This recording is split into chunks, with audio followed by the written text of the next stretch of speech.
আসসালামু আলাইকুম ওরহমতুল্লাহ বারাকাতুহু। প্রিয় কলিজার ভাই বোনেরা, সব কিছু ঠিকঠাক আছে কিনা, আমাকে ক্লিয়ার দেখা যায় কিনা এবং শোনা যায় কিনা একটু কমেন্ট করে জানাবেন প্লিজ। ওয়ালাইকুম আসসালাম রহমতুল্লাহ বারাকাতুহু। প্রিয় কলিজার ভাই বোন, আছি আলহামদুলিল্লাহ, ভালো আছি। তবে 100% ঠিক ফিট না আর কি, 100% ফিট না, তবে 90% ভালো আছি আলহামদুলিল্লাহ। ওকে, আপনাদেরকে অসংখ্য ধন্যবাদ যে আমার কেয়ার নেওয়ার জন্য। আপনাদের কাছে আমি কৃতজ্ঞ।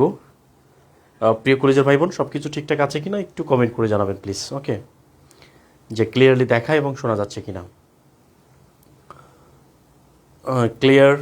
ক্লিয়ারলি দেখা এবং শোনা যাচ্ছে কিনা একটু কমেন্ট করে জানাবেন। আজকে আমাদের বাংলাদেশ বিষয়াবলী লেকচার নম্বর 3, যেটা হচ্ছে খুবই গুরুত্বপূর্ণ কিছু টপিক আজকে আমরা পড়ব। এটা হচ্ছে বাংলাদেশ বিষয়াবলী। আমরা আজকে পড়ব হচ্ছে বাংলাদেশ বিষয়াবলীর খুবই গুরুত্বপূর্ণ যে বিষয়গুলো আমাদের পড়া দরকার, সেই বিষয়গুলো আমাদের কিন্তু পড়তে হবে, ঠিক আছে? এই বিষয়গুলো আমরা নোট করে নিব ইনশাআল্লাহ।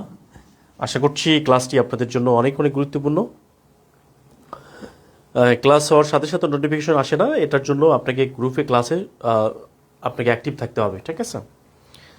সব কিছু ঠিকঠাক আছে আলহামদুলিল্লাহ, ক্লিয়ার আলহামদুলিল্লাহ, কোনো সমস্যা নেই, আমরা ক্লাস শুরু করতে পারি, ঠিক আছে? প্রিয় কলেজের ভাই বোন, আমরা গত ক্লাসে যেটা ছাড়ছিলাম যে সেন বংশের পতন হওয়ার পরে মূলত সেন বংশের পতনের জন্য দায়ী হচ্ছে মূলত আপনারা জানেন যে কেশব সেন, তারপরে লক্ষণ সেন মূলত দায়ী, এরপরে কেশব সেন এবং বিশ্বরূপ সেন ছিলেন মূলত, কিন্তু সেটি আসলে খুবই ইফেক্টিভ শাসন ছিল না। ওকে, তাহলে আমরা বখতিয়ার খলজি সম্পর্কে একটু জানব। নাম হচ্ছে বখতিয়ার খলজি। এই বখতিয়ার খলজি, আমরা যারা একটুতেই হতাশ হয়ে যাই বা একটু যদি খারাপ করি, তাহলে মানে মনে হয় যে আর কিচ্ছু হবে না, আমাদের পক্ষে কিছু সম্ভব না, তাদের জন্য উত্তম আদর্শ হচ্ছে বখতিয়ার খলজি। এই বখতিয়ার খলজির জন্ম হলো আফগানিস্তানে। বখতিয়ার খলজির জন্ম হচ্ছে আফগানিস্তানে। আফগানিস্তানের একটা শহর আছে, এই শহরটার নাম হচ্ছে গরমশির। গরম লাগে না আমাদেরকে, হিট লাগে না, এটার নাম হচ্ছে গরমশির। এই গরমশির নামক একটি শহরে বখতিয়ার খলজির জন্ম হয়েছে। এবং এই বখতিয়ার খলজি তিনি ছিলেন কালো, লোকটা ছিলেন কুৎসিত কালো ছিলেন, এবং তিনি খাটো ছিলেন। কি ছিলেন? খাটো।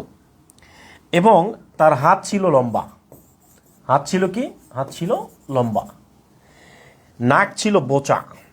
নাক কীরকম ছিল? নাক ছিল হচ্ছে বোচা। ওকে, চ্যাপ্টা নাক।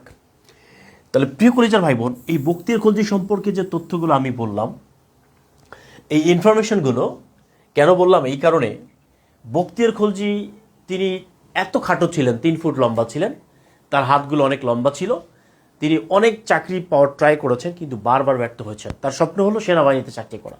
চিন্তা করে, নিজের 3 ফিট, তার স্বপ্ন কি? তার স্বপ্ন হলো 100 ফিট লম্বা, তিনি সেনাবাহিনীতে চাকরি নিতে চান। কিন্তু অনেক জায়গায় গিয়েছেন, প্রত্যেকটা জায়গায় থেকে বাদ দেওয়া হয়েছে। একটা সময় তিনি সফল হয়েছেন। ক্লিয়ার? আমরাও সফল হয়ে যাব ইনশাআল্লাহ। জাস্ট এই বখতিয়ার খলজি মাত্র 18টি ঘোড়া নিয়ে সেন বংশের সর্বশেষ শাসক, 80 বছর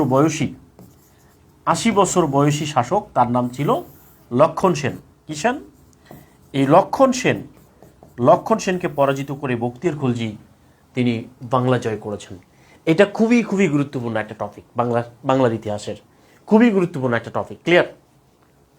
জাস্ট আমরা যারা একটুতেই হতাশ, ওকে, এত দেখে চিন্তা করেন ভাই, এই পৃথিবীর সমস্ত মানুষ যদি আপনাকে বিলিভ না করে কোনো সমস্যা নাই, জাস্ট আপনি আপনাকে বিলিভ করেন কিনা এটা আপনাকে প্রশ্ন করেন। সক্রেটিস বলেছেন, নো দাই সেলফ, তুমি আমাকে ছেড়ে চলে যাবে, যাও, জাস্ট গান গাবেন। কেউ যদি আপনাকে ছেড়ে চলে যায়, গান গাবেন যে চলে গেছো তাতে কি, নতুন একটা পেয়েছি, নতুন একটা পেয়েছি। আর যদি আপনি গান গান, আমার এই কান্দাইয়া পাও কি সুখ, আমার হৃদয়ের পিঞ্জিরার পোষা পাখি রে, আমার এই কান্দাইয়া পাও কি সুখ, ভাই এই গান গাইলে কিন্তু হবে না। গান গাইতে হবে চলে গেছো তাতে কি, নতুন একটা পেয়েছি। ক্লিয়ার? তাহলে বখতিয়ার খলজির জন্ম হচ্ছে আফগানিস্তান। তিনি 1204 সালে, কত সালে, 1204 সালে তিনি বাংলা জয় করেছেন। তার রাজধানীর নাম ছিল, বখতিয়ার খলজির রাজধানীর নাম ছিল লক্ষণাবর্তী। কি নাম? লক্ষণাবর্তী, এটা ছিল তার রাজধানীর নাম। ক্লিয়ার? বখতিয়ার খলজির রাজধানীর নাম হচ্ছে লক্ষণাবর্তী। তিনি ঝাড়খণ্ড হয়ে আক্রমণ করেছিলেন। কি খণ্ড? ঝাড়খণ্ড। তিনি ঝাড়খণ্ড হয়ে আক্রমণ করেছিলেন। ঠিক আছে প্রিয় কলেজের ভাই বোন, এই জিনিসটা খুবই ইম্পর্টেন্ট। ওকে, জাস্ট এই তথ্যগুলো খুবই ইম্পর্টেন্ট। আমি এক্সাম দিব ইনশাআল্লাহ, সমস্যা নাই। ওকে, নমস্কার প্রিয় কলেজের ভাই বোন, আমাদেরকে হতাশ হওয়া যাবে না। লেখা হয়েছে কিনা একটু কমেন্ট করে জানাবেন। তাহলে কোশ্চেন যদি পরীক্ষায় আসে, বখতিয়ার খলজি, যদি পরীক্ষায় কোশ্চেন আসে, বখতিয়ার খলজি কোন দেশের অধিবাসী ছিলেন? বখতিয়ার খলজি কোন দেশের অধিবাসী ছিলেন? ক নাম্বার হচ্ছে ভারত, খ নাম্বার হচ্ছে পাকিস্তান, গ নাম্বার হচ্ছে আফগানিস্তান, এরপর হচ্ছে ঘ নাম্বার হচ্ছে নেপাল। প্রিয় কলেজের ভাই বোন, আমি আপনাদেরকে বলছি যে আপনি যদি আগামী 6টা মাস সাইফ স্যারের সাথে থাকতে পারেন, আগামী 6টা মাস আমি আপনাদেরকে চ্যালেঞ্জ দিচ্ছি, আপনি যদি আগামী 6টা মাস সাইফ স্যারের সাথে থাকতে পারেন, আমি আপনাকে চ্যালেঞ্জ দিচ্ছি, আপনার চাকরি নিশ্চিত হবে ইনশাআল্লাহ। জাস্ট আগামী 6টা মাস যদি আপনি সাইফ স্যারের সাথে থাকেন, তাহলে আপনি অবশ্যই আপনি ইনশাআল্লাহ প্রাইমারি চাকরি আপনার নিশ্চিত হবে ইনশাআল্লাহ। ওকে, তাহলে বখতিয়ার খলজি কোন দেশে অধিবাসী ছিলেন? ওকে প্রিয় কলেজের ভাই বোন, এই জিনিসটা আমরা নিব। এরপরে আমরা জাস্ট আরেকটা জিনিস নিব, এটার নাম হচ্ছে ফখরুদ্দিন মোবারক শাহ। কি নাম ভাই? ফখরুদ্দিন মোবারক, যেখান থেকে প্রশ্ন আসে আসলে, ফখরুদ্দিন মোবারক শাহ। এই ফখরুদ্দিন মোবারক শাহ এটা আমরা নিব আর কি। ঠিক আছে, তিনি বাংলার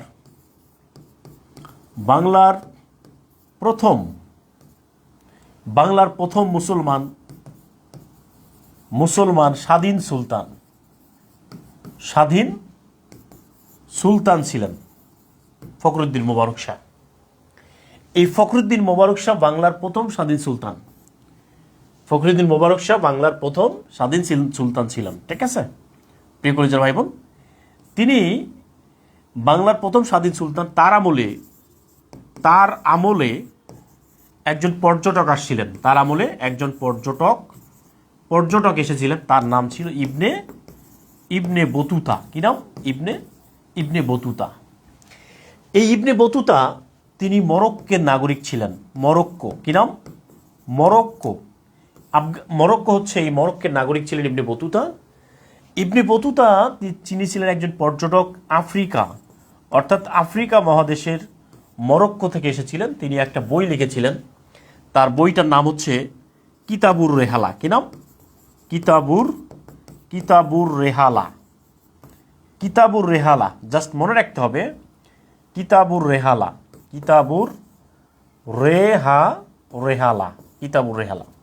এই বইটা লিখেছিলেন। ক্লিয়ার?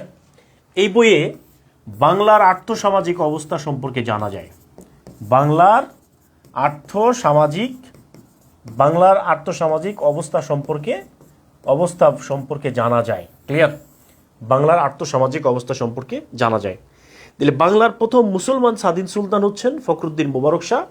আর বাংলায় মুসলিম শাসনের সূত্রপাতকারীকে, জাস্ট খেয়াল করেন, বাংলায় মুসলিম শাসনের সূত্রপাতকারীকে, বাংলায় মুসলিম শাসনের সূত্রপাতকারীকে, ওকে, ইবনে বতুতা।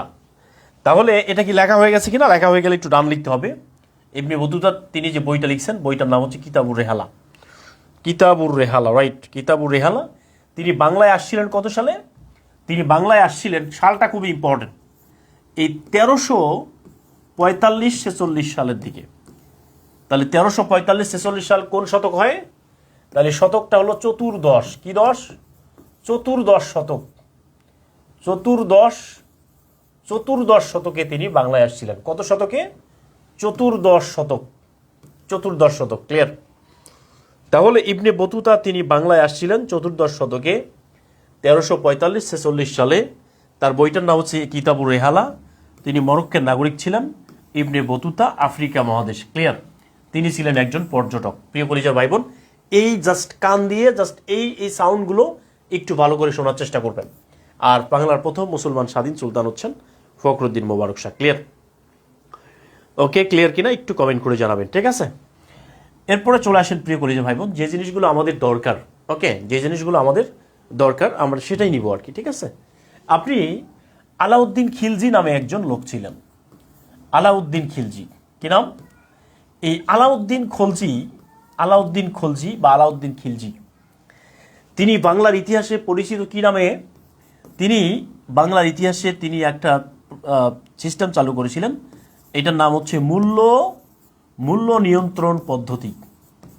মূল্য নিয়ন্ত্রণ পদ্ধতি। এবং তাকে ষোড়শ লুইয়ের সাথে তুলনা করা হয়। ষোড়শ লুই বা চতুর্দশ লুই, ক্লিয়ার? ষোড়শ লুইয়ের সাথে তুলনা করা হয়। বাংলার একজন সব থেকে একেবারে কি বলবো শক্তিশালী শাসক ছিলেন আলাউদ্দিন খলজি। তিনি মূল্য নিয়ন্ত্রণ পদ্ধতি চালু করেছিলেন। এই প্রশ্নটা খুবই ইম্পর্টেন্ট। মূল্য নিয়ন্ত্রণ পদ্ধতি বা প্রাইস কন্ট্রোল সিস্টেম, এটা কিন্তু সব থেকে বেশি পরীক্ষায় চলে আসে, ক্লিয়ার? মূল্য নিয়ন্ত্রণ পদ্ধতি। এই মূল্য নিয়ন্ত্রণ পদ্ধতিকে চালু করেছিলেন আলাউদ্দিন খলজি। তিনি প্রাইস কন্ট্রোল সিস্টেম, যেটা আধুনিক যুগের সরকাররা করতে পারেনি, সেটা কিন্তু আলাউদ্দিন খলজি করে দেখিয়েছেন। এই জিনিসটা খুবই ইম্পর্টেন্ট প্রিয় কলেজের ভাই বোন। ওকে, আলাউদ্দিন খলজি, এই প্রশ্নটা কিন্তু পরীক্ষায় আসছিল 49তম বিসিএস প্রিলিমিনারিতে এই প্রশ্নটা আসছিল। তাহলে যদি পরীক্ষায় আসে কোন শাসক মূল্য নিয়ন্ত্রণ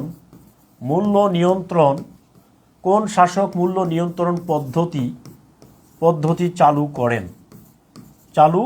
কোন শাসক মূল্য নিয়ন্ত্রণ পদ্ধতি চালু করেন? তাহলে ক নাম্বার হচ্ছে শামসুদ্দিন ইলিয়াস। খ নাম্বার হচ্ছে আলাউদ্দিন হোসেন শাহ।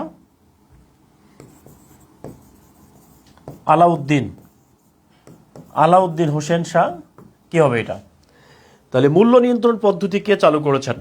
যেটা আধুনিক যুগের সরকাররাও করতে পারে না, সেই কাজটি করে দেখিয়েছেন এই আলাউদ্দিন, যেটাকে বলছি আমরা আলাউদ্দিন খলজি। তাহলে আলাউদ্দিন খলজি তিনি মূল্য নিয়ন্ত্রণ পদ্ধতি চালু করেছিলেন। এটা খুবই খুবই ইম্পর্টেন্ট। 1493 থেকে 1519 সাল পর্যন্ত তিনি শাসন করেছেন। এই শাসনকালটা খুবই ইম্পর্টেন্ট, এটাও পরীক্ষায় আসে। এটা বিসিএস পরীক্ষায় আসছিল। 1493 থেকে 1519 সাল পর্যন্ত তিনি বাংলায় শাসন করেছিলেন, ক্লিয়ার? প্রিয় কলিজার ভাই বোন, যারা বই পেয়েছেন তাদের জন্য হয়তো পড়তে সুবিধা হচ্ছে, যারা বই পান নাই তাদের জন্য একটু পড়তে কঠিন হচ্ছে। আপনারা বইগুলো নিয়ে নেন, এখন বই অ্যাভেলেবল আছে, বই অর্ডার করলে বই পেয়ে যাবেন ইনশাআল্লাহ, ঠিক আছে? ওকে, বই অর্ডার করলেই বই পেয়ে যাবেন। ওকে প্রিয় কলিজার ভাই বোন, এই জিনিসটা খুবই ইম্পর্টেন্ট, এইটা আপনাকে জানতেই হবে। ওকে, এরপরে চলে আসেন আমরা, এরপরে হচ্ছে শামসুদ্দিন ইলিয়াস শাহ। শামসুদ্দিন ইলিয়াস, জাস্ট লিখেন শামসুদ্দিন ইলিয়াস শাহ। এই শামসুদ্দিন ইলিয়াস শাহ তিনি 1342 সালে শামসুদ্দিন ইলিয়াস শাহ 1342 সালে তিনি সমগ্র বাংলাকে একত্রিত করেন শামসুদ্দিন ইলিয়াস শাহ। একত্রিত করেন এবং তার উপাধি ছিল হচ্ছে শাহ ই বাঙ্গালা। এই শাহ ই বাঙ্গালা ছিল তার উপাধি। ওকে, এই শামসুদ্দিন ইলিয়াস সাহেব প্রচুর ভাং খেতেন। কি খেতেন? ভাং। এই জন্য তাকে ভাংরা ইলিয়াস নামে ডাকা হয়। কি ইলিয়াস? ভাংরা ইলিয়াস। তাকে কি নামে ডাকা হয়? তাকে ভাংরা ইলিয়াস নামে ডাকা হয়। প্রিয় কলেজের ভাই বোন, তাকে ডাকা হয় কি ইলিয়াস নামে? গণিত ক্লাস হবে।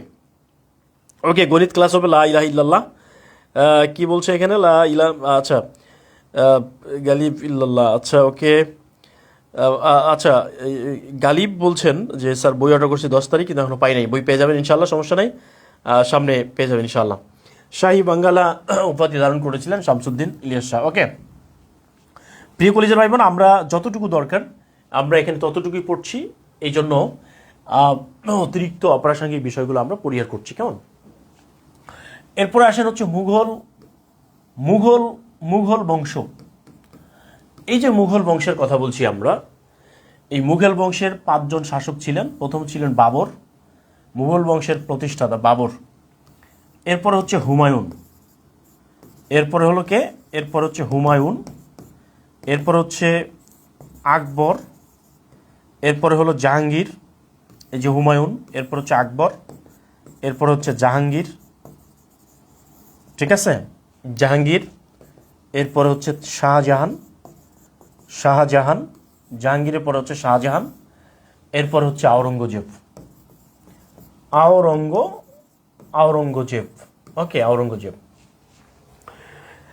প্রিয় কলিজার ভাই বোন, জাস্ট মনে রাখতে হবে, বাবার হইল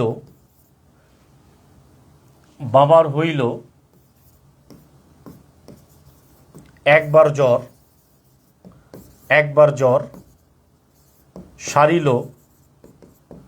সারিল ঔষধে। এটা মনে রাখবেন।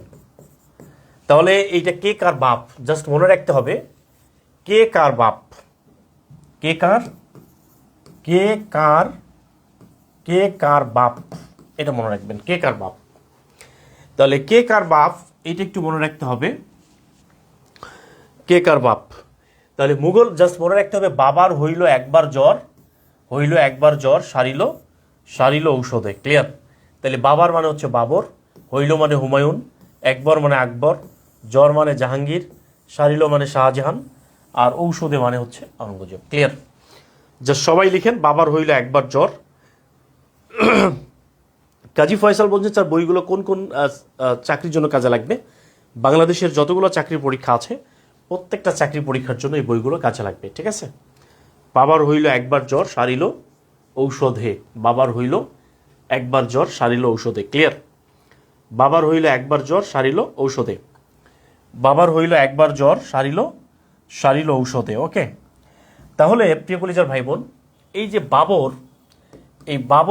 বাবর হচ্ছে মুঘল বংশের প্রতিষ্ঠাতা। বাবর হলেন মুঘল বংশের প্রতিষ্ঠাতা। কোন বংশের?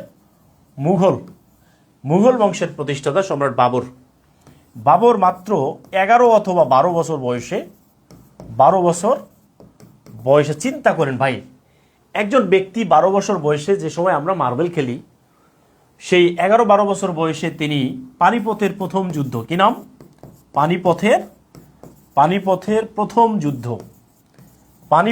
প্রথম যুদ্ধে তিনি ইব্রাহিম লোদিকে পরাজিত করে, কি নাম? ইব্রাহিম লোদিকে পরাজিত করে, ওকে, ইব্রাহিম লোদিকে পরাজিত করে তিনি ইব্রাহিম লোদি ছিলেন লোদি বংশের শেষ সম্রাট। তাহলে খেয়াল করেন প্রিয় কলেজের ভাই বোন, বাবর বই নেওয়ার জন্য আপনারা এই নাম্বারে হোয়াটসঅ্যাপে মেসেজ দেন 01785 26 15 74। এই নাম্বারে মেসেজ করেন। ঠিক আছে? বই নেওয়ার জন্য এই নাম্বারে মেসেজ করেন। ওকে, তাহলে মুঘল বংশের প্রতিষ্ঠাতা বাবর, তিনি 11-12 বছর বয়সে মুঘল বংশ প্রতিষ্ঠা করেছেন। পানিপথের প্রথম যুদ্ধটা হয়েছিল কত সালে? পানিপথের প্রথম যুদ্ধ এই পানিপথের প্রথম যুদ্ধটা হয়েছে 1526 সালে। কত সালে? 1526 সালে। তার মানে মুঘল বংশ প্রতিষ্ঠিত হয় 1526 সালে পানিপথের প্রথম যুদ্ধে। এই যুদ্ধে বাবর প্রথম কামান ব্যবহার করেছিলেন। কি ব্যবহার করেছিলেন? কামান ব্যবহার। তাহলে কামান ব্যবহার করেছিলেন। এই বাবরের আত্মজীবনীর নাম কি? বাবরের আত্মজীবনী, এই বাবরের আত্মজীবনীর নাম হচ্ছে বাবুর নামা। কি নাম? বাবুর নামা। এই বাবুর নামা হচ্ছেন বাবরের আত্মজীবনী। ক্লিয়ার? ওকে প্রিয় কলেজের ভাই বোন, এই জিনিসগুলো একটু ভালো করে মনে রাখতে হবে। পানিপথের প্রথম যুদ্ধে সম্রাট বাবর প্রথম কামান ব্যবহার করেছিলেন।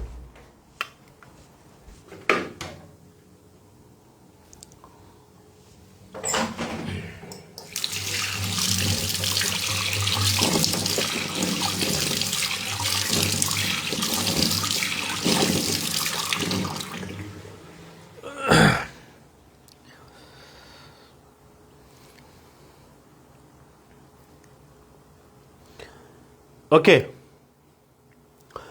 পানিপথের প্রথম যুদ্ধে সম্রাট বাবর প্রথম কামান ব্যবহার করেছিলেন। কামান। তাহলে পানিপথের প্রথম যুদ্ধ কত সালে হয়? জাস্ট আমরা একটু লিখে দেই এই জিনিসটা। পানিপথের যুদ্ধ,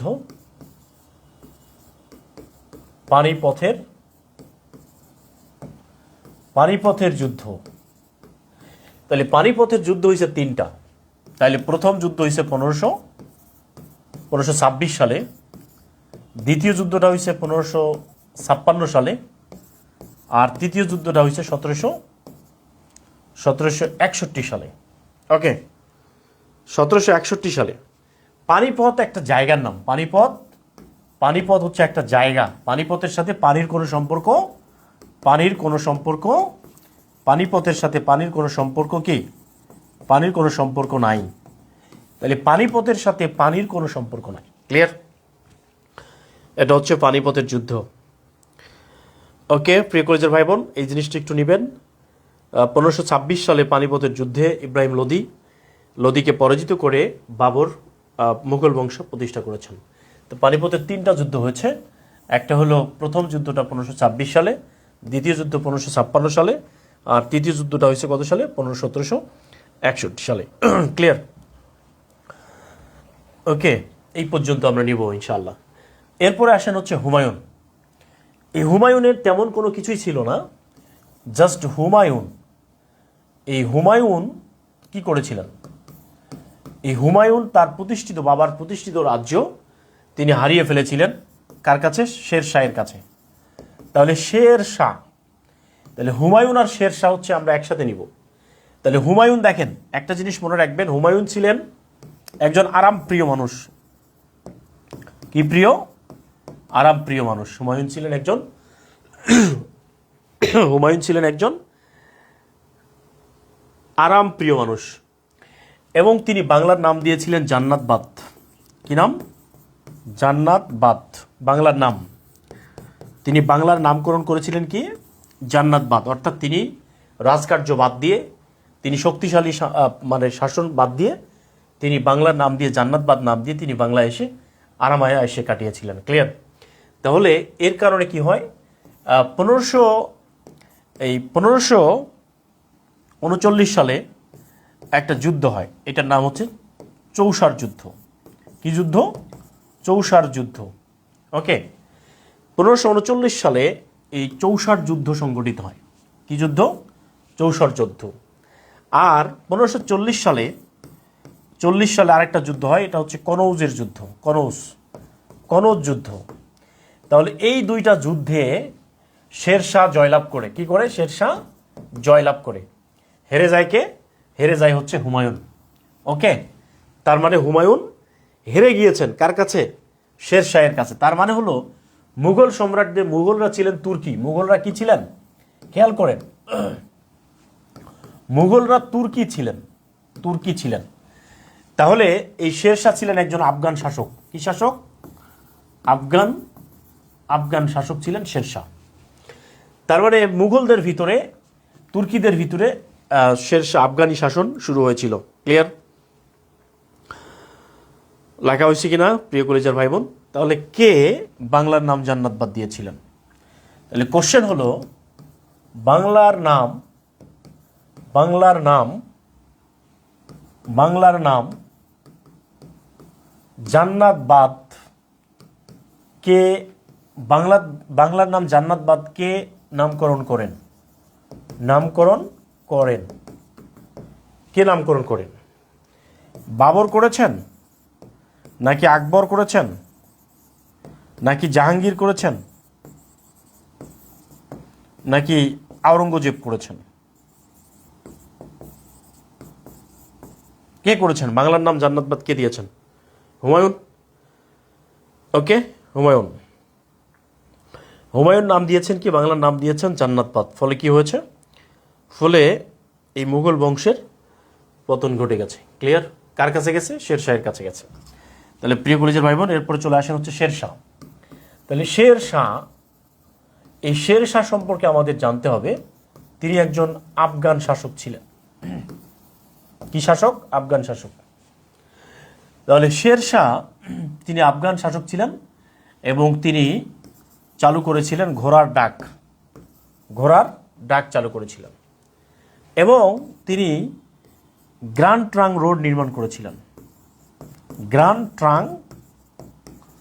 ট্রাঙ্ক রোড নির্মাণ করেন শেরশাহ কি করেছেন? তাহলে ঘোড়ার ডাক চালু করেছেন কে? শেরশাহ। এবং গ্র্যান্ড ট্রাঙ্ক রোড নির্মাণ করেছেন কে? শেরশাহ। ক্লিয়ার? এবং তিনি টঙ্কা নামক মুদ্রা চালু করেন এবং সেখান থেকে টাকা নামকরণ করা হয়। ঠিক আছে? টঙ্কা বা টাকা। ওকে প্রিয় কলেজের ভাই বোন, তার মানে হচ্ছে হুমায়ুনের ওকে, তার মানে হলো হুমায়ুনের তেমন কিছুই নাই আর কি। ওকে, তবে হুমায়ুন তার জীবনে একটা ভুল করেছিলেন, তিনি লাইব্রেরি সিঁড়ি থেকে পড়ে গিয়ে মারা গিয়েছেন। তাহলে ঘোড়ার ডাক কে চালু করেছে? ঘোড়ার ডাক মানে ঘোড়ার পিঠে চলে যে ডাক ব্যবস্থা, ঘোড়ার ডাক চালু করেন কে? ঘোড়ার ডাক, এই ঘোড়ার ডাক কে চালু করেছেন? ঘোড়ার ডাক ব্যবস্থা কে চালু করেছেন? শেরশাহ, হুমায়ুন, নাকি আকবর, নাকি জাহাঙ্গীর? ওকে, এই জিনিসটা আমরা নিব প্রিয় কলেজের ভাই বোনেরা। এরপরে চলে আসেন আকবর। এই আকবর হুমায়ুনের মৃত্যুর পর আকবর তিনি তখন তার বয়স হলো 13 বছর। এই 13 বছর বয়সে 1556 সালের 14ই ফেব্রুয়ারি অর্থাৎ খেয়াল করেন 1556 সালের 14ই ফেব্রুয়ারি আকবর সিংহাসন আরোহণ করেন। সিংহাসন আরোহণ করেন। মানে 14ই ফেব্রুয়ারি আসলে আপনি যখন মানে কম্বলের নিচ থেকে, তখন তো একটু ঠান্ডা কাল থাকে, কম্বলের নিচ থেকে বসে আপনি যখন মেসেজ করেন, বেবি জানু পাখি ময়না খাইছো, আই লাভ ইউ জানু, আই লাভ ইউ, কালকে কিন্তু 14ই ফেব্রুয়ারি, তোমার সাথে আমার দেখা হবে, মানে একটা গোলাপ ফুল নিয়ে আমরা একটা প্রেম ম্যানেজ করার জন্য ব্যস্ত হয়ে যাই। ঠিক সেই সময় দেখেন এই 1556 সালের 14ই ফেব্রুয়ারি সম্রাট আকবর তিনি একটা মুঘল বংশের একটা সবচেয়ে শক্তিশালী সাম্রাজ্য প্রতিষ্ঠা করার জন্য তিনি মুঘল বংশের সিংহাসনে বসেছিলেন। ক্লিয়ার? তাহলে আকবরের অভিভাবক এটা কিন্তু পরীক্ষায় চলে আসে। আকবরের অভিভাবক কে? আকবরের অভিভাবক ছিলেন বৈরাম খাঁ। কি নাম? বৈরাম খাঁ। এই বৈরাম খাঁ ছিলেন আকবরের অভিভাবক। ক্লিয়ার? আকবরের অভিভাবক। সম্রাট আকবরের আত্মজীবনী নাম হচ্ছে আকবরনামা। কি নাম? আকবরনামা। সম্রাট আকবরের আত্মজীবনীর নাম হচ্ছে আকবরনামা। ক্লিয়ার? আকবরনামা। প্রিয় কলেজের ভাই বোন, এই জিনিসটা একটু খেয়াল করেন। এই 1582 সালে সম্রাট আকবর একটা ধর্ম চালু করেছিলেন। এই ধর্মের নাম হচ্ছে দিন ইলাহি। কি নাম?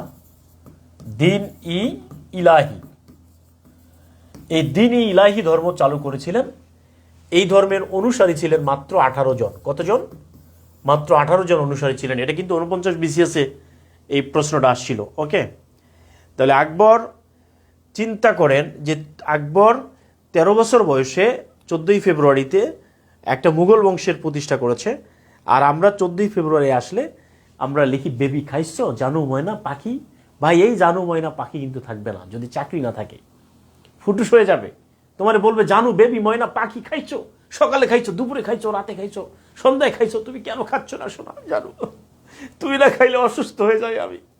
মনে হবে একটা ছোটখাটো ফেরেস্তা, মনে হবে আল্লাহ তাআলা আপনার কেয়ার নেওয়ার জন্য পৃথিবীতে একটা ফেরেস্তা পাঠিয়েছেন, আস্ত ফেরেস্তা। আপনাকে অপরাধী মনে হবে, আরে সে এত কেয়ার নেয়, আমি কোনো কেয়ারে নেই না। ক্লিয়ার? তাহলে চিন্তা করেন, কিন্তু আপনার কেরিয়ার না থাকলে সেই ফেরেস্তা কিন্তু থাকবে না। ক্লিয়ার?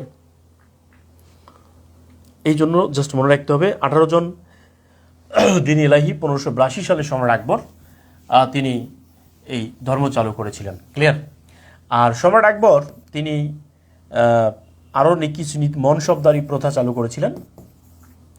মনসবদারি প্রথা চালু করেছিলেন। তিনি তিনি রাজপুত নীতি চালু করেছিলেন। রাজপুত নীতি, ওকে, রাজপুত নীতি চালু করেছিলেন। তাহলে এই নীতিগুলো চালু করেছিলেন সম্রাট আকবর। ওকে, সম্রাট আকবর। আসসালামু আলাইকুম ভাই। হ্যালো। সম্রাট আকবর তিনি এই নীতিগুলো চালু করেছিলেন, যে 1582 সালে দিন ইলাহি নীতি চালু করেছিলেন এবং মনসবদারি প্রথা চালু করেছিলেন এবং আরেকটি হচ্ছে রাজপুত নীতি চালু করেছিলেন।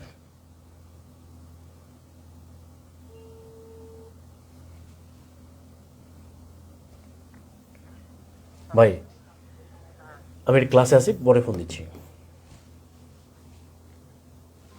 ওকে, তাহলে দিন ইলাহি ধর্মকে চালু করেন।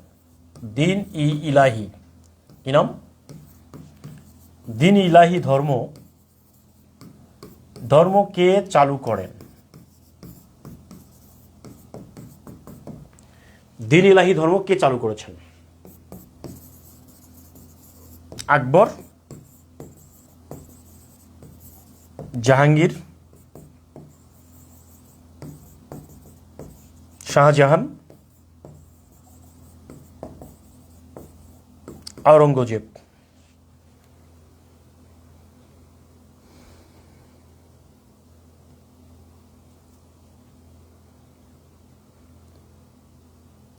সম্রাট আকবর আর কি করেছেন? সম্রাট আকবর আর কি করেছেন? তিনি 1584 সালে তিনি বাংলা সন চালু করেছিলেন। কি সন? বাংলা সন। তাহলে বাংলা সন ক্লিয়ার? তাহলে এই বাংলা সন চালু করেছেন কে? সম্রাট আকবর 1584 সালে বাংলা সন এবং পহেলা বৈশাখ। কি বৈশাখ? পহেলা বৈশাখ চালু করেছেন এবং তিনি হালখাতা সিস্টেম চালু করেছেন। হালখাতা। ওকে, লেখা হয়েছে কিনা প্রিয় কলেজের ভাই বোন একটু কমেন্ট করে জানাবেন, ঠিক আছে? বাংলা সন চালু করেন সম্রাট আকবর।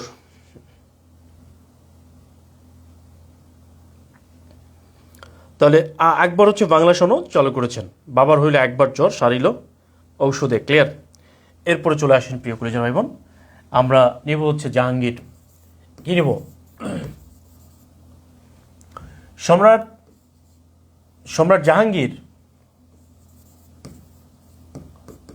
জাহাঙ্গীর এই যে সম্রাট জাহাঙ্গীরের কথা বলছি আমরা, সম্রাট জাহাঙ্গীরের আমলে ব্রিটিশরা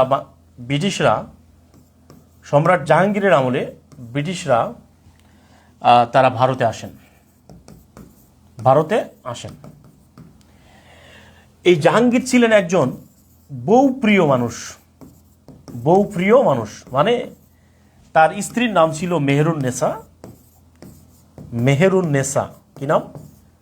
তার স্ত্রীর নাম ছিল মেহেরুন নেসা, এবং তার আসল নাম হচ্ছে নূরজাহান। কি নাম? নূরজাহান ছিল তার উপাধি, তার আসল নাম হচ্ছে মেহেরুন নেসা। এই নূরজাহান মানে হচ্ছে জগতের আলো। কি নাম? জগতের আলো। জগতের আলো। সম্রাট জাহাঙ্গীরের আত্মজীবনী আছে একটা, আত্মজীবনী। ডিয়ার স্টুডেন্টস, সম্রাট জাহাঙ্গীরের যে আত্মজীবনী আছে এটার নাম হচ্ছে তুজুকি জাহাঙ্গীরি। কি নাম? এটার নাম হলো তুজুকি জাহাঙ্গীরি। তার আত্মজীবনী। এই আত্মজীবনীতে তিনি লিখেছেন, I sold my kingdom to my beloved wife for a cup of T and a plate of soup. অর্থাৎ আমার প্রিয়তমা, আমার সমস্ত রাজ্য আমি আমার প্রিয়তমা স্ত্রীর কাছে বিক্রি করে দিয়েছি কেবল এক কাপ চা এবং এক প্লেট স্যুপের বিনিময়ে। এত মজা প্রিয় কলিজার ভাই বোন। তার মানে হলো সম্রাট এই জাহাঙ্গীর, তার স্ত্রীর নাম ছিল নূরজাহান। নূরজাহান এত সুন্দরী ছিলেন, মানে এখানে চা আর স্যুপ বলতে তিনি রূপ আর গুণকে বুঝিয়েছেন। অর্থাৎ নূরজাহানের প্রেমে এত হাবুডুবু খেয়েছেন, হাবুডুবু খাইতে খাইতে তিনি তার সাম্রাজ্য হারিয়ে ফেলেছেন। ব্রিটিশরা তার সময় আসছে এবং এখানে এসে তারা ঘাঁটি গাড়ছে, যেটাকে আমরা বলছি কুঠি নির্মাণ করেছে ব্রিটিশরা প্রথম সম্রাট জাহাঙ্গীরের সময়। ওকে, লেখা হয়েছে কিনা একটু কমেন্ট করে জানাবেন। সম্রাট জাহাঙ্গীরের একজন সুবেদার ছিলেন যার নাম ছিল ইসলাম খান। কি নাম ছিল? ইসলাম খান। প্রিয় কলিজার ভাই বোন, ক্লাসটা কেমন লাগতেছে একটু কমেন্ট করে জানাবেন। সম্রাট জাহাঙ্গীরের সুবেদার ইসলাম খান, তিনি বাংলার রাজধানী যে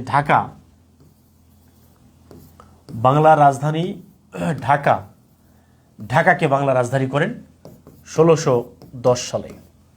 কত সালে? 1610 সালে।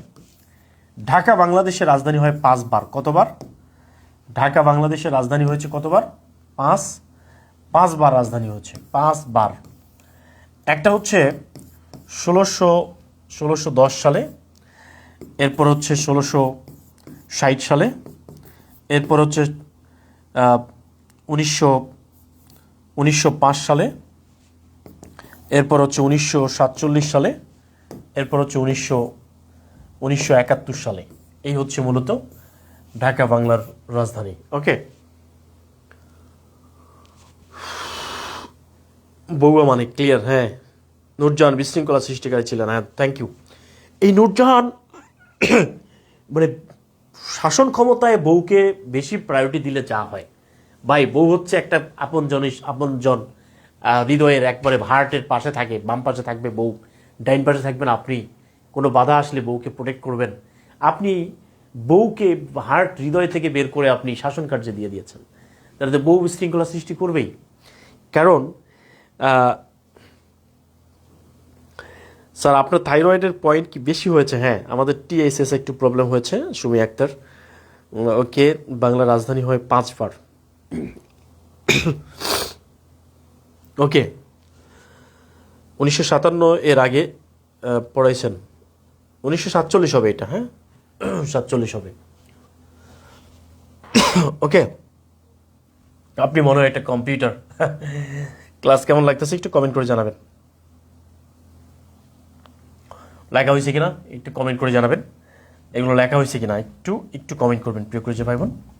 তাহলে যদি পরীক্ষায় আসে ঢাকা বাংলার রাজধানী হয় কবে? ঢাকা বাংলার রাজধানী প্রথম কবে হয়? ঢাকা বাংলার রাজধানী প্রথম কবে হয়? 1610 সালে, 1660 সালে, 1905 সালে, 1947, 1947 সালে। প্রথম কত সালে হয়?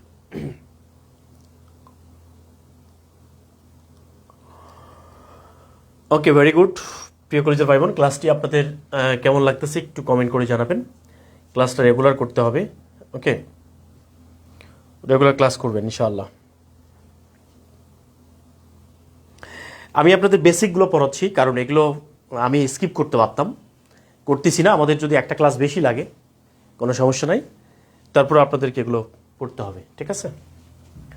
এরপরে চলে আসেন আমাদের শাহজাহান। এখন দেখেন এই যে শাহজাহান, সম্রাট শাহজাহান কার পুত্র? জাহাঙ্গীরের পুত্র। চিন্তা করেন, জাহাঙ্গীরের পুত্র। তাহলে বাপ যদি বিশ্ব প্রেমিক হয়, তাহলে ছেলে কি হবে? আন্তর্জাতিক প্রেমিক। তাহলে সম্রাট শাহজাহান ছিলেন একজন আন্তর্জাতিক প্রেমিক। সম্রাট শাহজাহানের স্ত্রীর নাম ছিল মমতাজ মহল। মানে বাংলার মমতাজ কিন্তু না, ফাইটটা যায়, বুকটা ফাইটটা যায়, এটা না কিন্তু। স্ত্রীর নাম মমতাজ। এই মমতাজ তিনি 14তম সন্তান প্রসব করতে গিয়ে মারা গিয়েছেন। 14তম সন্তান প্রসব করতে গিয়ে মারা গিয়েছেন সম্রাট শাহজাহান তার স্ত্রীকে স্মরণ করে রাখার জন্য তিনি তাজমহল নির্মাণ করেছেন। জানে ঈশ্বর, জানে আল্লাহ, আমার প্রেমের কত মূল্য, তার তীরে গর্ব আমি, আমার প্রেমের তাজমহল। প্রিয় ভাইরা, এই প্রেমের তাজমহল, এই তাজমহল আগ্রায় অবস্থিত। আগ্রা, এটা যমুনা নদীর তীরে অবস্থিত। ক্লিয়ার? যমুনা নদীর তীরে অবস্থিত। 22 বছর 20,000 শ্রমিক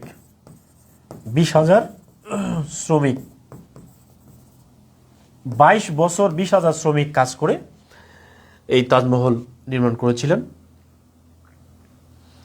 ওকে, তাজমহল নির্মাণ করেছিলেন। এই তাজমহল তিনি তার স্ত্রীকে স্মরণীয় করে রাখার জন্য এই তাজমহলটি নির্মাণ করেছেন। এটা খুবই গুরুত্বপূর্ণ, আগ্রার তাজমহল বলে এটাকে। ওকে প্রিয় কলিজা ভাই বোন, এরপরে চলে আসেন হচ্ছে আমরা আরেকটা জিনিস পড়ব। এটার নাম হলো আওরঙ্গজেব। এই আওরঙ্গজেব তিনি মুঘল বংশের মধ্যে তিনি একজন ইসলাম প্রিয় মানুষ ছিলেন, ঠিক আছে? এবং তিনি চালু করেছিলেন জিজিয়া কর চালু করেছিলেন। এরপরে আওরঙ্গজেবকে বলা হয় জিন্দা পীর। কি পীর বলা হয়? জিন্দা পীর। সম্রাট আওরঙ্গজেবকে কি বলা হয়? জিন্দা পীর বলা হয়। ওকে, জিন্দা পীর। এই বুকে রয়েছে যমুনা। হ্যাঁ, রাইট।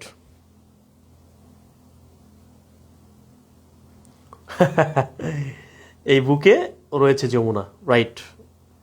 এই বুকে রয়েছে যমুনা, তার তীরে গর্ব আমি, আমার প্রেমের তাজমহল। ক্লিয়ার? তাহলে প্রিয় কলিজা ভাই বোন, এই জিনিসটা খুবই ইম্পর্ট্যান্ট। এরপরে আমরা আমাদের পরবর্তী ক্লাস, আজকের ক্লাসটা একটু শর্ট করলাম। প্রিয় কলিজা ভাই বোনেরা, আজকের ক্লাসটা একটু শর্ট করতে হচ্ছে। আমরা আগামী ক্লাসটি অর্থাৎ 1757 থেকে 1947 পর্যন্ত এই সময়টা আমরা পড়বো ইনশাল্লাহ। এটা হচ্ছে নেক্সট ক্লাস। আজকে পরীক্ষা হবে, আপনারা গত লেকচার 1-2 উপরে পরীক্ষা দিবেন। আর আমরা 4টা লেকচার হলে এটা পিডিএফও দিয়ে দিব, ক্লাস পিডিএফ দিয়ে দিব। প্রিয় কলিজার ভাই বোন, আপনারা আগামী যে সময়গুলো আছে এই সময়গুলোতে থাকবেন, সাইফ স্যারের পাশে থাকবেন, রেগুলার ক্লাস করবেন। আমার জন্য একটু দোয়া করবেন। আমি একটু অসুস্থ ছিলাম, গলায় বুঝতে পারছেন, গলাটা একটু বসে গেছে, তারপর আপনাদের ক্লাসটি নিলাম। আশা করি আপনারা ক্লাসটি ভালো বুঝছেন। আর আপনাদেরকে একটা রিকোয়েস্ট করব, সেটি হচ্ছে যে আমাদের একটা 19তম নিবন্ধন, এটা আপনাদেরকে বলে রাখি। আমাদের 19তম নিবন্ধন নামে নিবন্ধন থেরাপি ব্যাচ, 19তম নিবন্ধন থেরাপি ব্যাচ নামে একটা ব্যাচ চালু করা হয়েছে। এই ব্যাচের ভর্তির শেষ সময়টা হচ্ছে শেষ সময়টা হলো 31শে অক্টোবর। 31শে অক্টোবর প্রিয় কলিজার ভাই বোন, আপনাদের যে সকল পরিচিত ছোট ভাই বড় ভাই বা যারা পড়তে চায়, এটার কোর্স ফি হচ্ছে মাত্র 9 টাকা। এটার ফি হলো মাত্র 9 টাকা, অর্থাৎ এখানে একটা বই ফ্রি থাকবে, ঠিক আছে। এই নিবন্ধনের কোর্সটাতে যদি কেউ ভর্তি হতে চায় তাহলে অবশ্যই মেনশন করে দিবেন সবাই। আর সবাই ভালো থাকবেন, সুস্থ থাকবেন। আপনাদের কাছ থেকে বিদায় নিচ্ছি। আল্লাহ হাফেজ। আসসালামু আলাইকুম ওয়া রাহমাতুল্লাহ ওয়া বারাকাতুহু। Good night.